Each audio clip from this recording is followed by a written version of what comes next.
Opo. Sir, may sinabi... Bibigyan ko lang kayo na isa example kasi siya naman ang nagbuklat nito. Sinabi niyang giniling, tinadtad, Ayan. pero merong pork. Apo. No, si Senator Amy. Meron siyang allocable doon na 2.5 billion pesos doon sa NEP, doon sa Cabral Files. Meron din siyang napasama kasi burado na yung allocables, yung sa NEP pa lang yun eh. Pero pagdating sa insertion, paglabas sa BICAM, at ito yung na-enroll bill, yung iba naman na for later release, pero si Senator Amy, meron din doon. Kung di ako nagkakamali, kung hindi 2.5, nasa 3.5 billion. At yung for later release niya, may mga na-release doon. So, yun nga yung gusto kong banggitin din, na siya yung nag-iingay na tahasan na kinikriticize niya yung budget ng 2026, yung napirmahan. Sinabi niya may tadtad ng pork, may giniling, may tinadtad pero pork pa rin. Eh siya nga yung kung ganyan ang definition niya ng pork, eh siya nga yung merong pork eh. So wala sa moral ascendancy. In-extend ko na nga yung 5 minutes, minsan ginagawa kong 10 minutes kasi minsan napakarami nagtatanong. Kasi kung papabayaan mo na hindi mo ililimitahan yung oras, discipline ang tawag doon. Kung hindi niya naiintindihan, meron tinatawag na disiplina. Kung papabayaan natin, merong hindi makakapagtanong. So basta sir... Diba? Eh, meron naman second round. At saka unang-una, paano niya masasabing pinagbabawalan? Hindi naman siya nag-a-attend ng hearing. Baka gusto niya mag-apply na miyaw-miyaw na Senado. Ano ibig sabihin nun, sir? Eh kung ano na sinasabi niya eh. Parang ba gusto niya maging counterpart.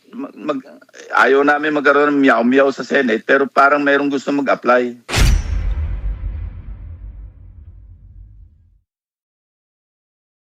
Sir, ang nabanggit na ho namin kanina ni Isa, ang inaantabayanan po ngayong Enero, yung resumption po ng pagdinig ng Senate Blue Ribbon Committee dun sa katiwalian sa Flood Control Project. Of course, alam po na ating mga kababayan, kayo ang chairman ng Blue Ribbon Committee. Sir, kailan na po yung resumption ng pagdinig at mapagtutuunan na ho ba itong Cabral Files, so-called Cabral Files, sir? Yeah, January 19, pinagbigay alam ko sa mga kasamahan ko sa majority doon sa aming chat group. At saka pinagpaalam ko na kay Senate President Tito Soto na kung pwede magkaroon ng quorum January 19 at 1 p.m. Ayun, opo. Nag-schedule uli kami ng hearing or resumption. Sir, pwede pong malaman, so Monday po pala yan next week. Monday tomorrow, tapos next week. Sir, pwede pong malaman ngayon kung sino-sino yung mga ipinatawag at anong pagtutuunan ng hearing, sir? Ang una, yung napabalitang retraction nina Alcantara saka sina Bryce Hernandez di umano tinanggi naman ng DOJ pero nevertheless isa sa pag-uusapan namin yung consequences ng kung sakaling may plano sila na mag-retract o mag-recant ng kanilang sinumpang salaysay sa Blue Ribbon Committee. Okay. So pero sir, sa inyo po, kayo po bilang chairman, kayo po dapat ang una makatanggap din, sir, di ba, ng kung meron silang affidavit o recantation, meron hong ganong information sila? Wala. Hindi naman. Kasi counter affidavit yung minimension doon sa mga media reports. Kaya itatanong din namin sa DOJ, ito, this week, next week, actually on Monday, ika-clarify namin sa DOJ kung totoo ba o hindi na meron silang isabit na counter affidavit na nire-recant nila yung kanilang testimonya. Kung wala, just the same, ipapagbigay alam namin sa kanila lang na kung sila magre-recant, magiging liable sila doon sa violation ng batas sa perjury. Article 183 ng Revised Penal Code na amendahan na ito ng I think RA 11594. Ito yung in-author ni Senate President Tito Soto mismo. Kami mga co-author din kami rito.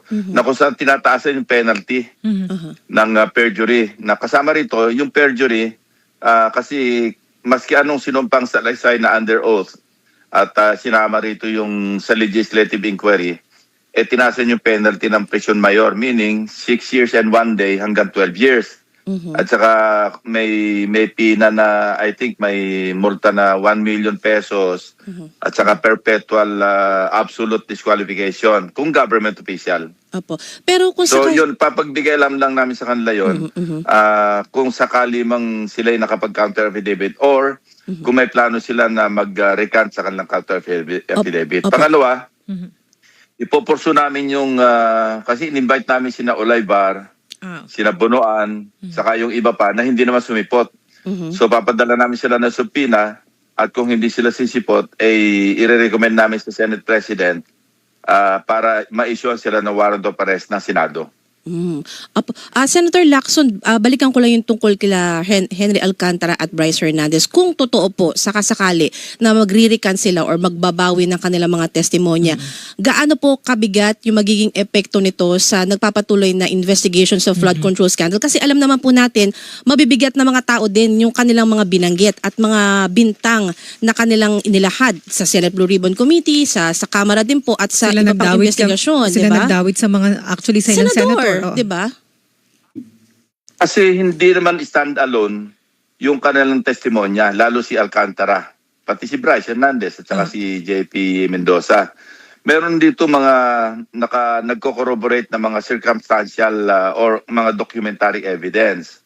Halimbawa, kung may na-implicate silang mga mambabatas, maliwanag naman nasa budget books yung sinabi nila mga items mismo na nakasaad doon kung ano yung mga proyekto na pinanggalingan ng di umano'y mga suhol. So hindi standalone ito. Hindi parang hindi mamamatay o babagsak yung kaso on the basis of the recantation. Hindi ko alam kung may pinangahawakan pang ibang ebidensya ang DOJ kasi siyempre yung Anti-Money Laundering Council nagsagawa rin ng kanilang sariling pagsisiyasat, pagsasaliksik. At katunayan, na-press nga yung accounts ng ibang mga nabanggit, hindi ba? Kaya kung mayroong mga money trail, paper trail ng galaw ng pera na nakadikit o merong kinalaman o konektado do sa testimonya nila, kukonsider din ng DOJ yon o ng Ombudsman. Sir, kasi po nakakulong po itong pinag-uusapan natin, nakakulong sa Senado itong sina Henry Alcantara, Bryce Hernandez at JP Mendoza. Sir, ano ba yun? Kailangan hubang suriin din kung sino yung mga bumisita sa kanila sa Senado habang nasa Senado. Mga nakausap. Para ma-analyze din kung halimbawa nga pong mag-recant sila, para matansya bakit sila magbabago ng ihip. Samantalang, so sauli nga sila Bryce Hernandez po nag-surrender ng mga sasakyan, dalawa. Yes. Tapos pera. Alcantara, pera. Yung pa isa, yung mga sinoli nila, nagpapatotoo na meron silang inaamin na ninakaw nila, di ba? Na quote-unquote. Kaya kasama rin yun sa mga ebidensya na sinasabi ko na pwedeng gamitin laban sa kanila o laban doon sa mga in-implicate nila. May record naman kung sino yung mga dumalaw pero madali naman makipag-ugnayan sa kanila. Alam mo, lawyer to lawyer lang, pwede naman mag-usap Kung meron mga, I'm sure meron plano talaga yung mga isinangkot para kausapin itong mga, sabihin natin mga primary na mga witnesses na nag-implicate sa kanila. So hindi nakakapagtaka kung kinakausap sila through their lawyers ng mga yung lawyers naman o nung sinasangkot nila. Hindi na nakakapagtaka yun. Apo. Senator Lacson, bukod po dun sa issue nga niyang retraction o recantation ng dalawang dating DPWH officials, tatalakay niyo rin po ba yung issue ng Cabral Files at may balak din po ba ang Senate Blue Ribbon Committee na imbitahan si Congressman Leandro Leviste kasi siya po talaga yung nagsiwalat ito sa kanyang social media page at may mga issue na rin po sa kanya sa paraan ng pagkakakuha niya ng Cabral Files. Yes, iniisip nga namin, iniisip ko talaga, imbitahan siya. No? Hindi naman pwede siyang pilitin kung ayaw niya magpunta. Kung willing siya, papadala namin ng letter tulad ng ginawa namin kina Speaker Romualdez at saka doon sa mga ibang mga congressmen na nabanggit, yung 17, no, na hindi naman sila nagpunta. So, imbitahan siya, impormahan namin siya na kung gusto niya i-share sa Blue Ribbon Committee kung ano man yung dokumentong meron siya, welcome siya na mag-attend sa aming pagdinig. Hindi lamang yon sa Cabral Files, kasi within next week, no, may schedule akong makipagkita do sa isa sa mga lawyers ni Undersecretary Cabral. Wala pang petsa ito pero meron na kaming pag-ugnayan na magkikita kami kasi meron din akong gustong i-clarify tungkol sa mga allocables, tungkol do sa lalo na do sa December 27, 2024 na SARO ng mga flood control projects at saka mga ibang infrastructure projects. Kasi yung dokumento na yon i-turn over sa akin yon through through a common friend nung lawyer ni Cabral, sir. Undersecretary Cabral. Maliwanag naman doon na alam mo hinabol yun kasi 2024 at doon sa listahan 50 billion yun lahat ang program appropriations nang galing. Apo. Ang pinaghugutan noong 50 billion pesos na release ng December 27 I think 2024. At 30 billion doon sa 50 billion na yon flood control projects at napakarami sa listahan na yon validate namin na ghost projects. So gusto namin i-clarify din sa DBM at saka sa Office of the Executive Secretary kung paano ba yung flow o paano nangyari na halos matatapos na yung taon ng 2024, nag-release pa ng SARO at nanggaling sa program appropriations na kung saan infrastructure projects. Kaya nga ito yung isang dahilan kung bakit yung bicameral conference, yung at least yung Senate panel, ininsist talaga nila o ininsist namin ng Senado na tapyasin ng husto o talagang higpitan yung unprogrammed appropriations. Kaya napakalimitado, naging very limited yung mga items na nakalista under the unprogrammed appropriations. Nilimit lang ito sa yung yung foreign assistance project at saka sa revised AFP modernization at saka yung isa pa yung sa risk management yung iba binito pa nga ni Pangulo. Apo. Yung iba yung sa cars, yung sa race at saka ibang items kasi at saka yung isang yung sa government support o yung counterpart fund ba yan? I'm not sure which is which pero ang naiwan na nga lang, di ba, may dito na 92 billion dito. Opo. Bali, 7 items po yata yung sa unprogrammed appropriations na tinanggal. 3 na lang yung natira. Kasi pinag-usapan namin talaga yan sa caucus Nung nag-caucus kami, nung majority caucus namin, na talagang bantayang mabuti ng aming panel, yung sa bicameral conference, kasi tiyak na may haggling dyan So, ganun pa man, meron pa rin talagang sabihin natin na makakalusot o nakalusot. Yes, sir. Na hindi sang-ayon do sa aming napag-usapan. Kaya ang ginawa na lang ng Senate, inisist namin na lagyan ng mga safety nets o kaya safeguards sa pamamagitan ng general provisions at saka ng special provisions. Opo. Senator, yung pong Cabral files, kasi may mga na-release po mula bisperas ng Pasko hanggang sa mga sumunod na araw, pinost ni Congressman Leandro Leviste yung sabi niya listahan ng mga projects o listahan ng mga pondo para sa kada distrito. Sir, yung tinutukoy niyang Cabral files at yung may issue pa po kung pinuwersa niya bang kinuha mula sa DPWH o hindi, pareho po ba nung hawak ninyo, sir? May mga similarities, may mga pareho doon sa listahan Kasi kasi sa akin naman galing din sa sa abogado ni Undersecretary Cabral, yung iba nang galing din sa DPWH. Yung aming files. Kaya may mga nagkakapareho doon. Sa mga allocables halos pareho actually. Yung Pero nabanggit sir, ko na may mga nasingit doon na hindi naman mababatas, yung House leadership, tapos cabinet yung members. listahan ng mga cabinet members, halos pareho doon. Hindi naman magkakaiba kasi ang source isa lang Yes, Ang nagpe-prepare kasi ng allocable si late Undersecretary Cabral at saka si Bonoan. dating Secretary Bonoan. So hindi magkakaiba yon, magkakapareho yon. Pero Senator Lacson, sino po yung 5 cabinet secretaries na sinasabing Pwede naman pangalanan ni sir. sa allocables po? I'd rather not name them kasi unofficial yung dokumento na binigay sa akin nung turnover nung lawyer ni Undersecretary Cabral nung nag-meet kami just after na-implicate siya na Undersecretary Bernardo. Pero sir, may binanggit po kayo na may initials na ES, then may binanggit din po si Congressman SAP. Leviste na SAP. Pareho din ho ba yung inyong information dun, sir? Yung SAP, parang wala akong nakitang SAP saka yung OP. Yung listahan na sa akin, ES lang nakasulat doon. Opo. Merong ES, merong SMB. Ang SMB. maliwanag naman pag SMB, si Secretary Bonoan yun kasi nabalidate na naman ni Undersecretary Bernardo yon dahil di ba sinabi niya 3 taon na, 2023, 2024, 2025, lagi merong 5 billion na allocable si Secretary Bernardo. Bukod pa doon, nung na-decipher namin, kasi bukod doon sa SMB na 5 billion, pag-usapan natin dito yung 2025 na allocable. Opo. Meron pang SMB Batch 1, Batch 2, Batch 3 na nagkakahalaga ng total 25.5 billion. So, ang lumalabas doon, yung kay Secretary Bonoan pa lamang na allocable, nasa mga 30.5 billion na. Oh.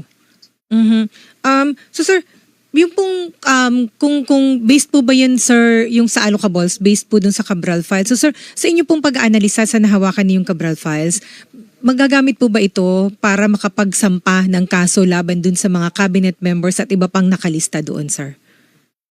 Kailangan ma-authenticate yan ng DPWH. No? At na, Unang-una, yung allocables, yun naman, ano lang yun ipapasok lang sa NEP. Hindi ba napag-usapan na rin sa pagdinig noon na pinadala ng text message ni Undersecretary Cabral yung staff ni Senate President Soto. At inaalok nga siya ng 500 million na hindi naman pinatulan ni Senate President. Opo. So lahat ito, nakakolate naman ito doon sa files ng Blue Ribbon Committee. Pagsasama-samahin ito. At inamin naman ni Secretary Bonoan, Undersecretary Cabral, na meron talagang allocable o tinatawag na leadership fund doon sa NEP. Kasi pag NEP, ito yung hindi pa naman ito siguradong mapapasok sa GAA.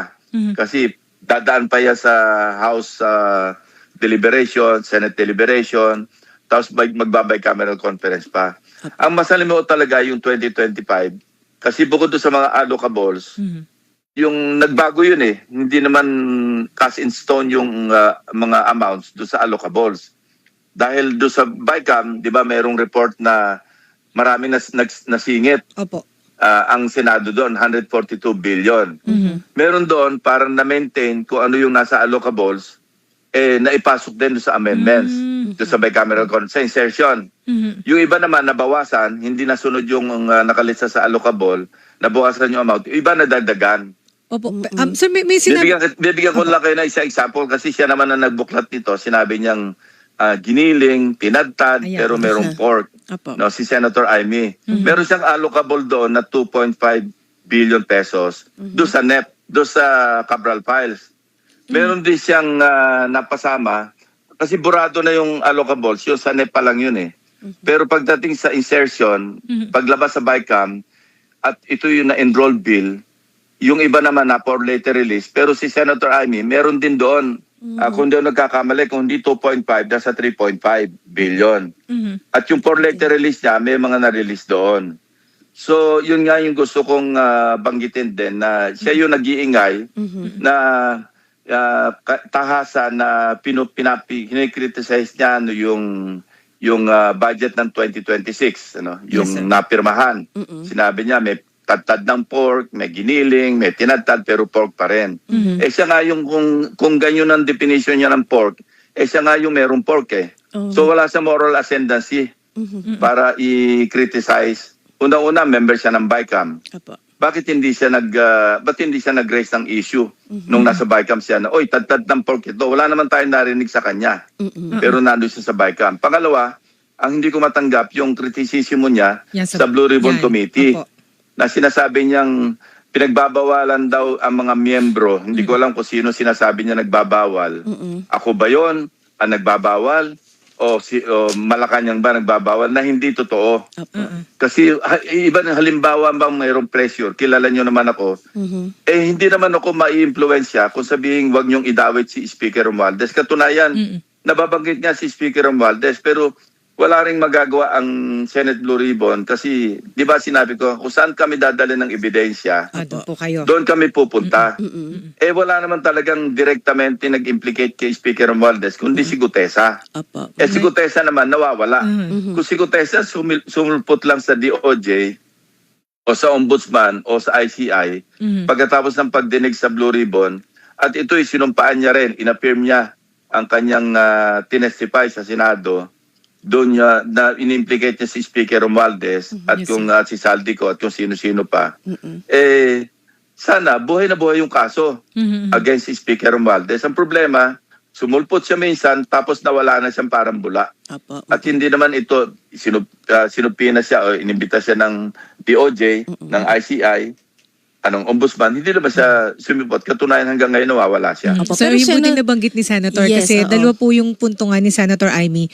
Number one is yung sa Blue Ribbon Committee na binawalan daw sila na magtanong Mag-ungkat ng o mag-ungkat ng mga involvement, involvement ni Romualdez at ng iba pang matataas na opisyal sa Malacanang. Tapos yung sa budget na naginiling budget. So yung sa Blue Ribbon hearing, ang intindi ko ho dun sa mga sinabi niya doon po sa kanyang vlog ay napipigilan sila sa pagtatanong dahil sasabihin, 10 minutes ka na o wala ka ng oras. Sa ganun pa mamarami Alam mo, napipigil. in-extend ko na nga yung 5 minutes. Minsan ginagawa kong 10 minutes. Kasi minsan, napakarami nagtatanong. Kasi kung papabayaan mo na hindi mo ililimitahan yung oras, discipline ang tawag doon. Kung hindi niya naintindihan, meron tinatawag na disiplina. Kung papabayaan natin, merong hindi makakapagtanong. Apo. So basta sir, Diba? Eh, meron naman second round. At saka unang-una, paano niya masasabing pinagbabawalan? Hindi naman siya nag-a-attend ng hearing. Pero yun nga po, Ano Senator- pinanggagalingan niya na pinagbabawalan siya Apo. o sila? Apo. Pero Senator Lacson, sa palagay niyo po sa inyo pong tingin, bakit po ito ginagawa ni Senator Amy Marcos? Although, obviously, dahil po siya po'y kaalyado ni Vice President Sara Duterte, may iba pa ho ba kayong nakikita na rason kung bakit niya po nasasabi itong mga ito? Ako gusto niya mag-apply na miyaw-miyaw na Senado. ano ibig sabihin nun, sir? Eh kung ano na sinasabi niya eh. Parang Parang gusto niya maging counterpart. Ayaw namin magkaroon ng miyaw-miyaw sa Senate pero parang mayroong gusto mag-apply. parang inis na Parang inis si Kiko sir. Barzaga, ganun po ba yung peg? Kung ano Senator? sinasabing walang kawawaan eh. Alam mo, ako meron akong nasabi ko na ito na the best response to nonsense is silence. Pero pagka nangiinsulto na, hindi mo na rin pwedeng i-disregard. Iniinsulto niya yung Blue Ribbon. Ina-undermine niya yung integridad ng komite. Ng komite na member din naman siya doon. Bakit hindi siya mag-attend at tanungin niya kung meron siyang ebidensya laban kung kanino man, ilabas niya. At i-appreciate namin yon. Bibigyan namin siya. Kung gusto niya, dadagdagan ko yung kanyang 10 minutes. Kung masyadong marami siyang ebidensyang hawak. Pero wag niya siraan yung committee na pinamumunuan ko at pinabibilangan ng halos lahat ng members ng Senado. Unfair sa amin yon. Napaka-responsable ng kanyang ginagawa. Baseless yung kanyang sinasabi at saka untruthful, kasinungalingan. Never ko siyang kinausap para sabihin sa kanya, huwag kang magbanggit kay Speaker Romualdez, huwag kang magbanggit ng maski kaninong tao. Unang-una, hindi nga siya nag-a-attend eh. Anong sasabihin niya na pinagbabawalan sila? Yun din pong sinabi ninyo na wala yung yung binigyang diin po ninyo na wala kayong pinagbawalan na magtanong about Romualdez or kung sino man. Yun din yung sinabi ni na Senator Raffy Tulfo, Senator Sherwin Gatchalian, Na walang walang ganong ganon. pagbabawal. Senator, meron din po Yung kasi ang totoo eh. Opo. Wala namang never ako magbabawal sa kanila eh. Sino ako para magbawal sa kanila? Si Senator Marcoleta nga nanggugulo, hindi ko pinagbabawalan eh.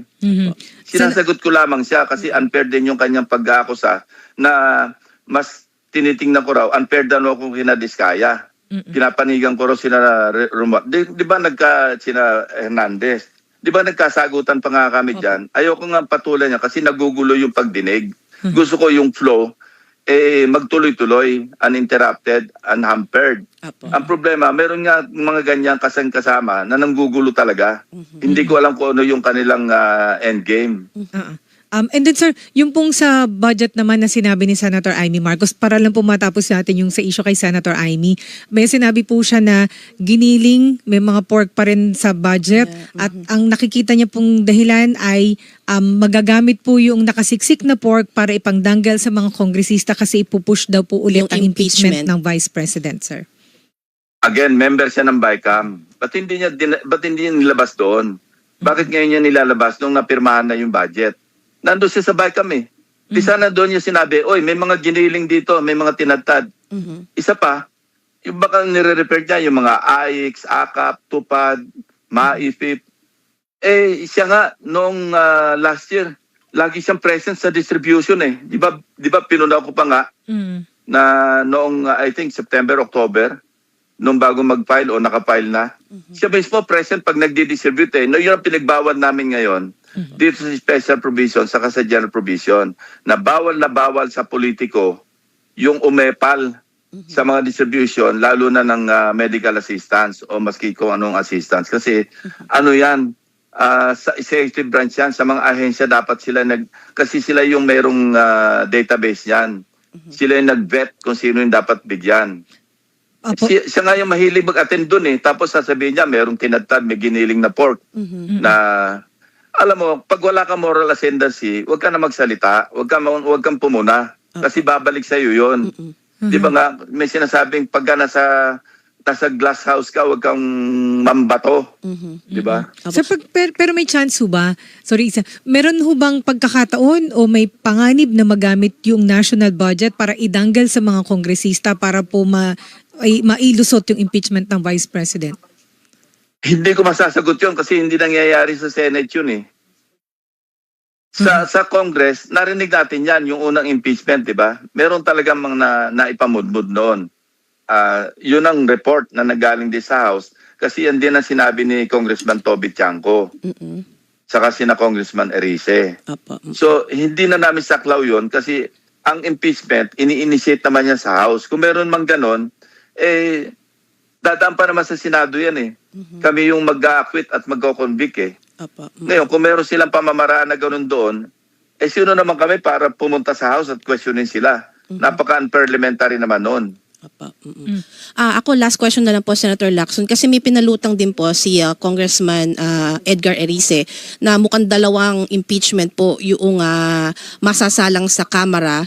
Yung pong first ay yung panibagong impeachment complaint laban kay Vice President Sara Duterte, and yung ikalawa po, mukhang may desidido talagang magsampa ng impeachment complaint laban kay Pangulong Ferdinand Marcos Jr. Ano pong masasabi nyo dito? Meron bang time pa ang Kongreso para talakayin itong mga impeachment complaints na ito? Under the Constitution, sila naman talaga yung merong authority, merong power na mag-impeach, di ba? At ang Senado naman ang may power na mag-convict o mag-acquit. So, dahil potentially, kung halimbawang magkaroon nga ng impeachment case at ito'y matransmit sa Senado, mahirap kami mag-comment dyan, lalo na sa merito ng kaso, kasi kami yung magiging huwes. So gawin nila kung ano yung naisip nilang gawin, nasa nasa authority naman nila yun eh. Constitution nga nagsasabi na sa House na nag-i-initiate at yung mga congressmen, 1/3 ng members ng Congress ang pwede mag-impeach.